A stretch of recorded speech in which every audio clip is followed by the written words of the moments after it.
Le top 20 des ventes de VE en 2024 en France.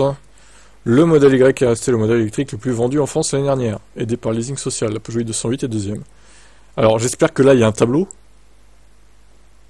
Oui. Ah, merci Automobile Propre. Enfin un tableau quoi.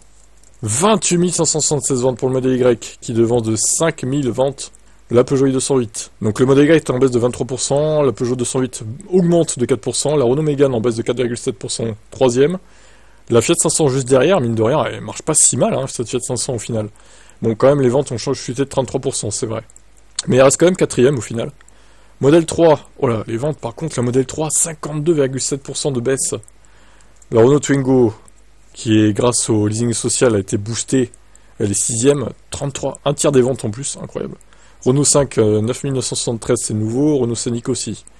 Peugeot 2008, 95% de ventes en plus, 9ème. BMW iX5 a sacrément pas mal marché, hein. 135% de ventes en plus. Citroën IC3, c'est nouveau. MG4 en grosse chute, 59% des ventes en moins. ID3, ça augmente de 48%.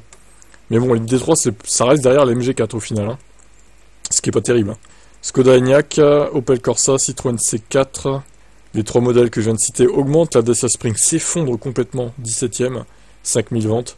EX30 est nouveau, Hyundai Kona qui baisse, et l'ID4 qui est 20ème. Donc le Kona est devant l'ID4. Et pourtant, Dieu sait que le look du Kona est quand même particulier, hein.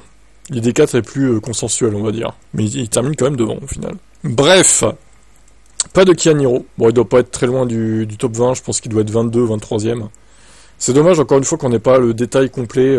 Il y a quelques années encore, on les avait, hein. J'avais fait des tableaux même récapitulant les ventes année par année, mais bon, j'ai laissé tomber parce qu'on n'a plus les chiffres complets, en fait. Ou alors, je sais pas où on pourrait trouver ça, mais en tout cas, Automobile Propre le dit pas, c'est dommage.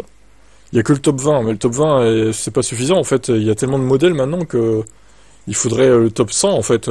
Ça serait intéressant de voir, au-delà du top 20, les modèles qui sont en vente aussi, quoi. Des modèles que nous, on pourrait posséder, par exemple, moi, ça m'intéresserait de voir les ventes du Niro, hein, à quelle place il est, etc., quoi. Mais on ne peut plus le voir, donc je trouve ça dommage, en fait. Bref. Que pensez-vous de ce classement? À voir si maintenant Tesla continuera à être premier l'année prochaine avec le nouveau modèle Y restylé. Je pense qu'il y a de bonnes chances qu'il soit à nouveau premier fin de l'année prochaine. Ciao.